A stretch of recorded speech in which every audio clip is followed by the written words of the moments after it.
હરે કૃષ્ણ. તો આજે આપણે એક ખૂબ મહત્વપૂર્ણ વિષય ઉપર ચર્ચા કરવાના છીએ. ટૂંક સમયની અંદર ફાલ્ગુન પૂર્ણિમાના દિવસે ભગવાન શ્રી ચૈતન્ય મહાપ્રભુનો આવિર્ભાવ દિવસ છે.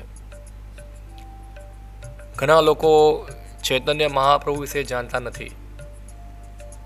ઘણા લોકો ચૈતન્ય મહાપ્રભુ કોણ છે એના વિશે ઘણીવાર અમને પૂછપરછ કરતા હોય છે. સામાન્ય રૂપે એવી સમજ છે કે ચૈતન્ય મહાપ્રભુ એક મહાન સંત થઈ ગયા, જે ભારતની અંદર 525 વર્ષ પહેલાં પ્રગટ થયા હતા. પરંતુ ચૈતન્ય મહાપ્રભુ કોણ છે એ વાસ્તવિક રીતે ભારતની અંદર અત્યારે પણ ઘણા ઓછા લોકો જાણે છે, ખાસ કરીને આપણા ગુજરાતની અંદર. તો આ વિડીયો બનાવવાની પ્રેરણા મને એટલા માટે મળી કારણ કે થોડા દિવસ પહેલાં હું માયાપુર ગયો હતો. તો માયાપુર ગયો હતો, ત્યાં જે ચૈતન્ય મહાપ્રભુનું જન્મસ્થાન છે, તો ત્યાં કેટલાક ગુજરાતના ભક્તો પણ હાજર હતા. તો જ્યાં માયાપુરનું મોટું મંદિર બને છે, ત્યાં વચ્ચે પંચતત્વના વિગ્રહ મૂકવાના છે. પંચતત્વ એટલે શ્રી કૃષ્ણ ચૈતન્ય પ્રભુ નિત્યાનંદ, શ્રી અદ્વૈત ગદાધર, શિવાસાદિ ગૌર ભક્ત વૃંદ, એને પંચતત્વ કહેવામાં આવે છે. અને એની બાજુની અંદર રાધા માધવના વિગ્રહ હશે. તો એક વ્યક્તિ એવી ટિપ્પણી કરી કે આ લોકો આપણા ભગવાનને સાઈડ પર રાખ્યા અને પોતાના ભગવાનને વચ્ચે મૂકી દીધા. થોડો મને આશ્ચર્ય થયો કે લોકો એવું માનતા હતા કે જે રાધા કૃષ્ણ જે છે એ આપણા ભગવાન છે અને ચૈતન્ય મહાપ્રભુ પંચતત્વ જે છે એ ઇસ્કોન વાળાના ભગવાન છે. તો એટલા માટે આ વસ્તુનું સ્પષ્ટીકરણ કરવા માટે આજે આપણે આ વિડીયો બનાવ્યો છે. તો ચૈતન્ય મહાપ્રભુ કોણ છે? ચૈતન્ય મહાપ્રભુ સાક્ષાત કૃષ્ણ ભગવાન છે. કદાચ તમે એવો પ્રશ્ન કરી શકો, બધા લોકો પોતાના સંપ્રદાયની અંદર પોતાના ગુરુઓને, સંતોને, આચાર્યોને ભગવાન તરીકે બતાવે છે. એમાં ઇસ્કોનવાળા બી પોતાના પૂર્વ ગુરુને ભગવાન તરીકે સમજાવે છે. પરંતુ ભગવાન કોણ છે, ભગવાનનો અવતાર કોણ છે, એ અમારા જે વ્યક્તિઓ ભેગા થઈને અથવા તો અન્ય વ્યક્તિઓ ભેગા થઈને કોણ ભગવાન છે, કોણ ભગવાન નથી, એ વસ્તુનો નિર્ણય કરી શકતા નથી. ભગવાન કોણ છે એ જાણવું હોય આપણે, તો આપણે શાસ્ત્રના આધારે નિર્ણય કરવો જોઈએ. શાસ્ત્ર શું કહે છે? તો ભગવાનના અવતારોનું વર્ણન શાસ્ત્રમાં થતું હોય છે કે ભગવાનનો અવતાર કયા સમયે આવશે, શું કાર્ય કરશે, એમના શરીરનો રંગ કયો હશે, એમના માતા પિતા શું હશે, કયા સ્થાન પર જન્મ ગ્રહણ કરશે. આ બધી વસ્તુઓનું વર્ણન શાસ્ત્રમાં સચોટ રીતે કરવામાં આવતું હોય છે. તો જેનું વર્ણન શાસ્ત્રમાં હોય એને અવતાર તરીકે ગ્રહણ કરવામાં આવે. તો શ્રી ચૈતન્ય મહાપ્રભુ જે છે એ શ્રી કૃષ્ણ ભગવાન સાક્ષાત છે અને એમનું વર્ણન શાસ્ત્રમાં પણ પ્રાપ્ત થાય છે. જેમ અન્ય અવતારો પ્રગટ થયા એવી રીતના કળયુગની અંદર ચૈતન્ય મહાપ્રભુ પોતાની જાતને પ્રગટ ભગવાન તરીકે દર્શાવતા નથી. શ્રીમદ ભાગવતમમાં કહેવામાં આવ્યું છે કે કળયુગની અંદર ભગવાન જે છે એ છંદ રૂપે આવે છે. 7મા સ્કંદની અંદર પ્રહલાદ મહારાજ ભગવાન નરસિંહની સ્તુતિમાં કહે છે કે ભગવાન તમારું નામ ત્રિયુગ છે, કારણ કે તમે 3 યુગમાં પ્રગટ થાવ છો, પરંતુ કળયુગની અંદર તમે છંદ રૂપે આવો છો. છંદ રૂપે આવો છો એનો મતલબ કે તમે છુપાઈને આવો છો. એટલા માટે કે કળયુગની અંદર ભગવાન જે છે પોતાની જાતને ભગવાન તરીકે દર્શાવતા નથી. તો જેમ ભગવાન ગીતામાં કહે છે, યદા યદા ધર્મસ્ય જ્ઞાની ભવતિ ભારત અભ્યુત્થાનમ ધર્મસ્ય તદાત્માનં સૃજામ્યહં પરિત્રાણાય સાધૂનાં વિનાશાય ચ દુષ્કૃતાં ધર્મ સંસ્થાપનાર્થાય સંભવામિ યુગે યુગે. કે ભગવાન જે છે ધર્મની સ્થાપના કરવા, ભક્તો ઉદ્ધાર કરવા માટે અને અસુરનો વિનાશ કરવા માટે દરેક યુગની અંદર પ્રગટ થાય છે. એનો મતલબ એવો થયો કે ભગવાન કળિયુગમાં પણ પ્રગટ થાય છે. તો દરેક યુગની એક યુગ પદ્ધતિ હોય છે, જેને યુગ ધર્મ કહેવામાં આવે છે. એ યુગ ધર્મનો પ્રચાર કરવા, એને સ્થાપિત કરવા ભગવાન પોતે જાતે આવે છે અને એ સમયની એ યુગની જે પદ્ધતિ છે એને સ્થાપિત કરે છે. જેમ કે શ્રીમદ ભાગવતમાં કહેવામાં આવ્યું છે, પ્રીતિ ધ્યાયાંતો વિષ્ણુ. કૃતયુગ નો થાય છે સતયુગ. સતયુગની અંદર લોકો વિષ્ણુની આરાધના કરતા હતા. કેવી રીતે? ધ્યાન દ્વારા, અષ્ટાંગ યોગનું પાલન કરતા હતા. સતયુગની અંદર લોકોનું આયુષ્ય હતું 1,00,000 વર્ષનું. એમાંથી અડધું જીવન તો ખાલી એ લોકોનું ધ્યાન કરવામાં વ્યતીત થતું હતું. અને ભગવાન આ ધ્યાન પદ્ધતિ શીખવાડવા માટે સતયુગમાં પ્રગટ થાય છે. ત્યારબાદ આવ્યો ત્રેતાયુગ, જેમાં ધર્મની ગ્લાનિ થઈ ગઈ. ધર્મ જે છે 1/4 ભાગનો નાશ થયો. તો ધ્યાન કરવાની પદ્ધતિ ધીરે ધીરે ખતમ થઈ ગઈ. તો ભગવાને ત્રેતાયુગની અંદર જે યુગ ધર્મ છે એને સ્થાપિત કરવા માટે યજ્ઞ સ્થાપિત કર્યા. તો કીધું ત્રેતાય યજતો મખે. ત્રેતે ધ્યાયાંતો વિષ્ણુ ત્રેતાય યજતો મખે. ત્રેતાયુગની અંદર ભગવાન આવે છે યજ્ઞ પદ્ધતિ શીખવાડવા માટે, કેવી રીતના ભગવાન વિષ્ણુ માટે યજ્ઞ કરવા, અને યજ્ઞ કરીને ભગવાનને સંતુષ્ટ કરીને ભગવાનને પ્રાપ્ત કરવા. તો ત્રેતાયુગની અંદર યુગ ધર્મ હતો યજ્ઞ. ત્યારબાદ દ્વાપર યુગ આવે છે. તો દ્વાપર યુગની અંદર ધીરે ધીરે ધર્મનું પતન વધારે થાય છે અને ધર્મ 1/4 વધારે નાશ પામે છે. તો દ્વાપર યુગની અંદર યુગ ધર્મ યજ્ઞ રહેતો નથી. દ્વાપર યુગની અંદર આવે છે પરિછાયાય, અર્ચન. કૃતે ધ્યાયાંતો વિષ્ણુ ત્રેતા યજતો મખે દ્વાપરે પરિચાર્યાય. દ્વાપર યુગની અંદર ભગવાનનું અર્ચન કરવામાં આવે છે અને અર્ચન દ્વારા ભગવાનની પૂજા કરવામાં આવે છે. અને ભગવાન આ યુગ ધર્મ સ્થાપિત કરવા પોતે આવે છે. હવે રહી વાત કલયુગની, તો કલયુગમાં વધારે પતન થાય છે. હવે ખાલી ધર્મમાં ખાલી 1/4 ભાગ જ ખાલી રહે છે. અને એ કળિયુગનો યુગ ધર્મ જે છે એ છે હરિનામ સંકીર્તન.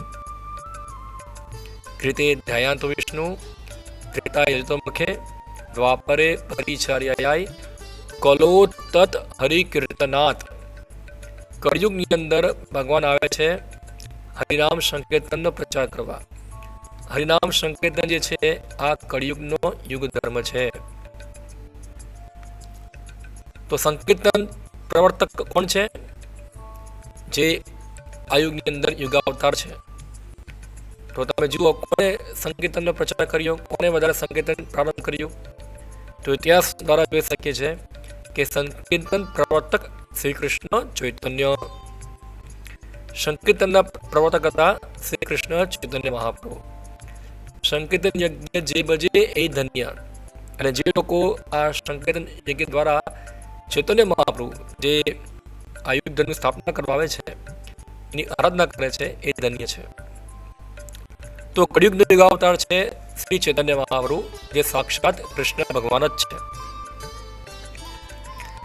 પરંતુ જેમ અન્ય અવતારો પ્રગટ થયા હતા એવી રીતે ચૈતન્ય મહાપ્રભુ પોતાની જાતને ભગવાન તરીકે પ્રગટ કરતા નથી. એક ભક્તનો વેશ ધારણ કરીને આવે છે. ચૈતન્ય મહાપ્રભુ પોતાની જાતને પ્રગટ કરે છે એક ભક્તના રૂપે. એનું કારણ છે કે કળિયુગની અંદર કૃષ્ણની આરાધના કેવી રીતના કરવી અને શિક્ષા આપવા માટે ભગવાન પોતે ભક્તનો ભાવ ગ્રહણ કરે છે.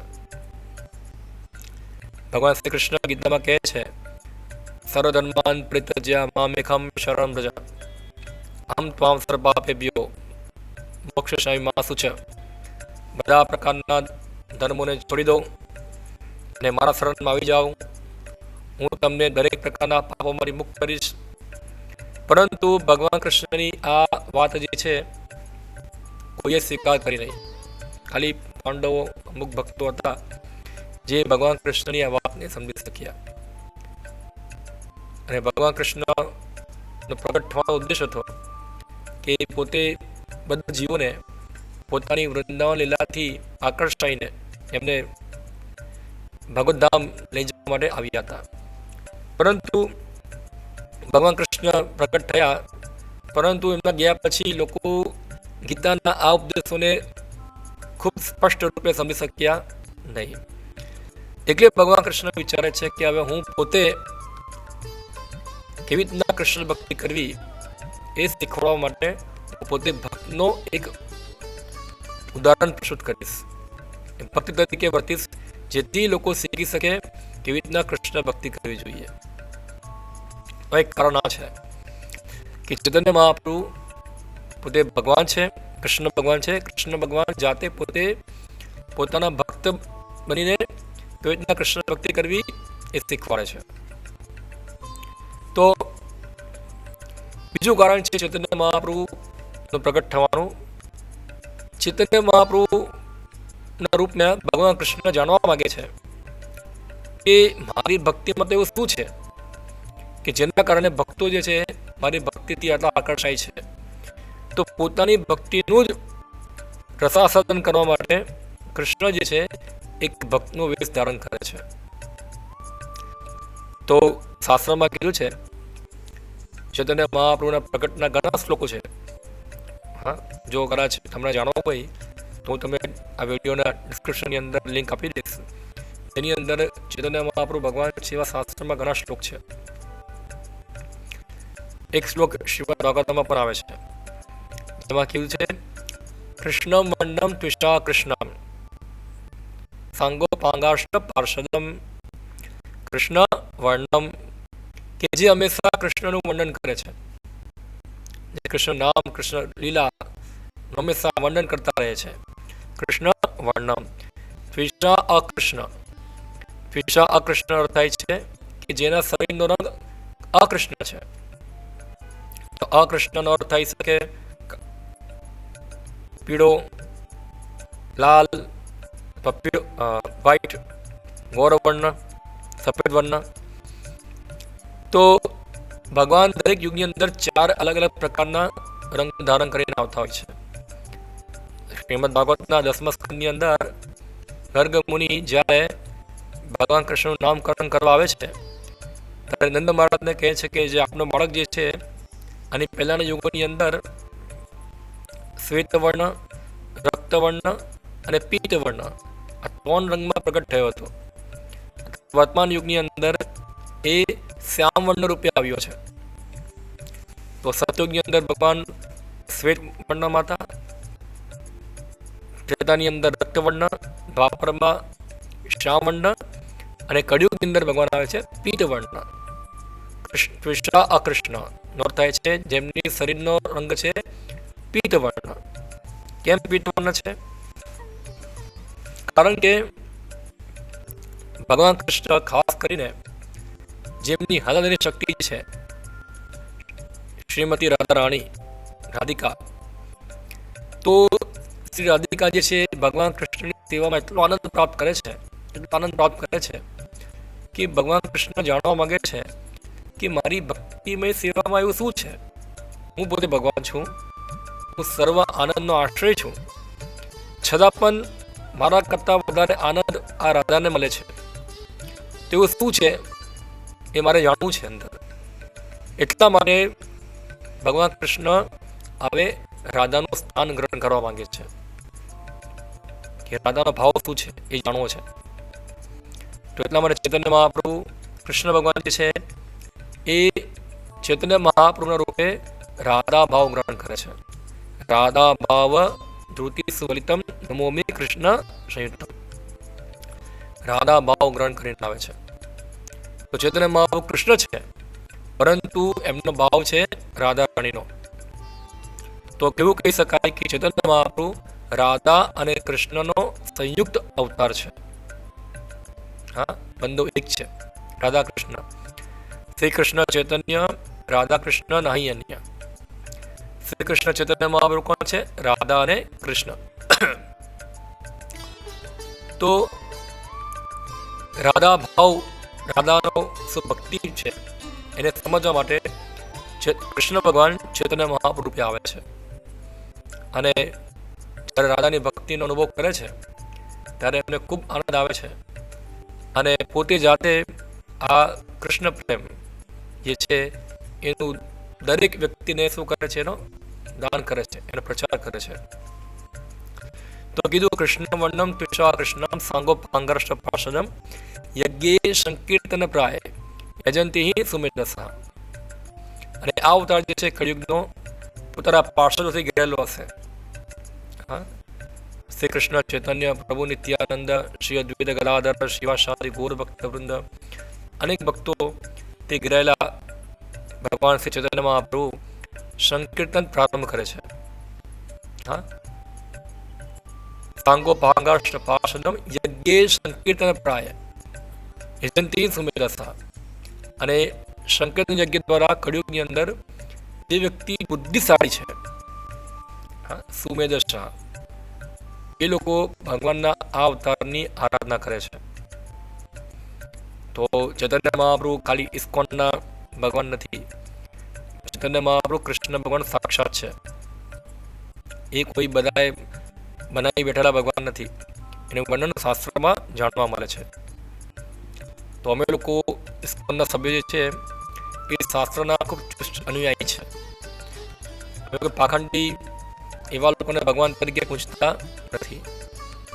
તો ચૈતન્ય મહાપ્રભુ કેવી રીતના ભગવાન છે થોડું સમજવું મુશ્કેલ છે, પરંતુ જો થોડી પણ શ્રદ્ધા કોઈ વ્યક્તિ ચૈતન્ય મહાપ્રભુ રાખે છે અને એમનું શિક્ષાઓ, એમની જે જીવન કથા છે એમને સમજવાનો પ્રયત્ન કરે છે, તો એ 100% જાણી શકે છે કે ચૈતન્ય મહાપ્રભુ જે સાક્ષાત કૃષ્ણ ભગવાન છે, જે રાધાનો ભાવ ગ્રહણ કરીને આવે છે રાધાની ભક્તિનો અનુભવ કરવા માટે.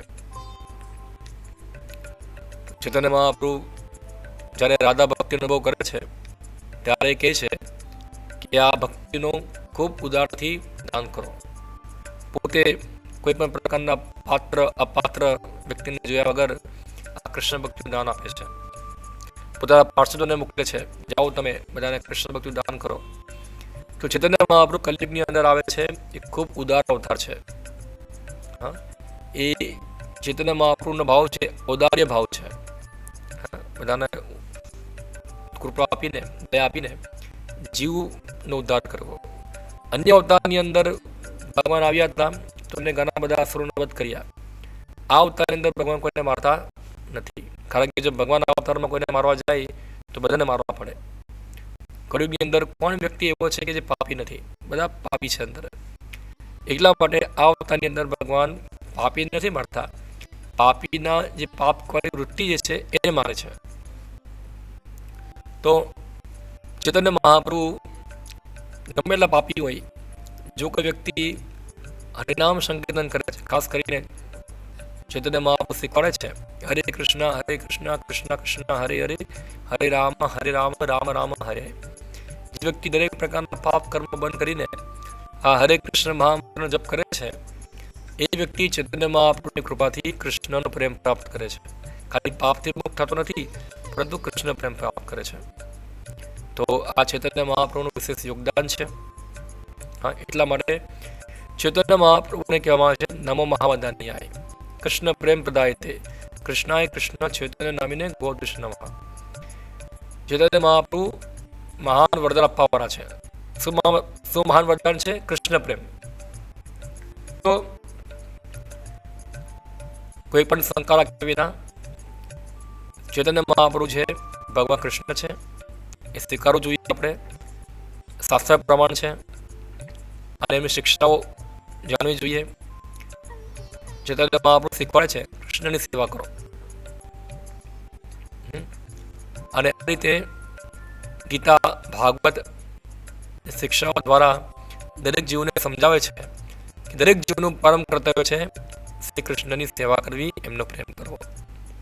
ખાસ કરીને જેવી રીતના વૃંદાવનવાસીઓ કૃષ્ણને પ્રેમ કરે છે, એની સેવા કરે છે, એ રીતે આપણે કૃષ્ણ પ્રેમ પ્રાપ્ત કરવો જોઈએ, એ ભાવ પ્રાપ્ત કરવો જોઈએ, જેથી આપણે પણ વ્રજવાસીઓના પદચિહ્નો અનુસરીને આપણે પણ ભગવાનની એ પ્રમાણે પ્રેમમય સેવા કરી શકીએ.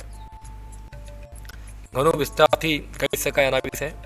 આ એક ટૂંકો વિડીયો ખાલી બનાવું છું કે જે ખાસ કરીને ગુજરાતના લોકો જે છે એ લોકો ચૈતન્ય મહાપ્રભુ વિશે જાણે. તો વધારે જાણવું હોય તો શ્રી ચૈતન્ય ચરિતામૃત ગ્રંથ બનાવે છે, તમે પણ એ પણ વાંચી શકો છો, વસાવી શકો છો એને, અને એમાંથી તમે ઘણી વસ્તુ ચૈતન્ય મહાપ્રભુ વિશે જાણી શકો છો. અથવા તમને કોઈ લાગતું હોય કે હું મારી જાતે કંઈ બોલું છું કે ચૈતન્ય મહાપ્રભુ કે ભગવાન નથી, આ તો ખાલી સ્કૂલ મારા બનાવેલા ભગવાન છે, અને તમને લાગતું હોય કે કોઈ તમારી પાસે કોઈ સાચું જ્ઞાન છે, તો તમે ચર્ચા કરવા મારી સાથે આવી શકો છો. હું ગમે ત્યારે તમારી સાથે ચર્ચા કરવા તૈયાર છું કે કેવી રીતના ચૈતન્ય મહાપ્રભુ ભગવાન પોતે જાતે છે, શ્રી કૃષ્ણ જાતે છે. એ કોઈ બનાવટી ભગવાન નથી જ્યાં બધા લોકોએ ભેગા થઈને બનાવ્યા છે એ પ્રમાણે. હા, શાસ્ત્ર પ્રમાણ છે. મારી પાસે ઘણા શ્લોક છે, તમે આવો, જો તમને કોઈ શંકા હોય તો હું તમને બધા શાસ્ત્રના પ્રમાણ બતાવીશ. તો ટૂંકમાં આ વસ્તુ આપને સમજવાનો પ્રયત્ન કરું છું. આશા રાખું છું કે આ ટૂંકા વિડીયો દ્વારા તમને ઘણી સમજ પ્રાપ્ત થઈ હશે અને જેથી આપણા જીવનમાં આપને લાભપ્રદ થઈ શકે છે. તો બસ ટૂંકમાં આ રીતે ચૈતન્યમાં આપણે પ્રાર્થના કરીને આપ સૌને આ ગૌર પૂર્ણિમાની આપને સૌને શુભકામના આપું છું. હરે કૃષ્ણ.